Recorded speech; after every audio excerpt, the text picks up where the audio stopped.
নমস্কার বন্ধুরা, আমি বৃষ্টি। গল্প বৃষ্টির আড্ডার একটি নতুন অডিও স্টোরিতে সকলকে স্বাগত জানাচ্ছি। আশা করছি তোমরা সকলে ভীষণ ভালো আছো। তোমাদের ভালোবাসায় এবং আশীর্বাদে আমিও বেশ ভালো রয়েছি। আজকে আবার একটি ছোট গল্প নিয়ে হাজির হলাম, তবে সেটা গোপাল ভাঁড়ের গল্প। হ্যাঁ, আজকে গোপাল ভাঁড় সিরিজের একটি নতুন গল্প নিয়ে হাজির হয়ে গেছি টিউসডে ক্লাসিকে।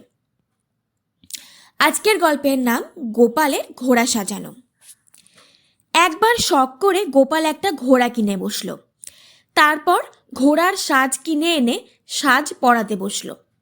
অনেকক্ষণ ধরে কায়দা করে সাজ পরাবার পর গোপাল ঘোড়াটাকে বেশ নিরীক্ষণ করে দেখতে লাগলো।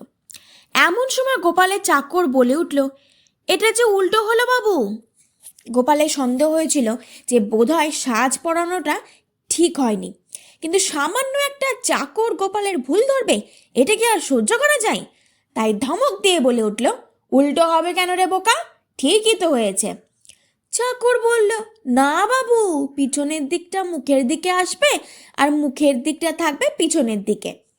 গোপাল তো আরও রেগে গেল। রেগে গিয়ে বলল, তুই কি করে জানলি আমি কোন দিকে মুখ করে বসবো? গোপালের কথা শুনে চাকরটি আর কিছুই বলতে পারল না। ব্যাস, এই ছোট হাসির মজার গল্পটি এখানেই সমাপ্ত হয়ে গেল। যদি তোমাদের এই গল্পটি খুব ভালো লেগে থাকে তাহলে অবশ্যই লাইক, কমেন্ট, শেয়ার এবং সাবস্ক্রাইব করে নোটিফিকেশন বেলটা অন করে দিও। খুব শিগগিরই চলে আসবো আবার একটি নতুন গল্প নিয়ে।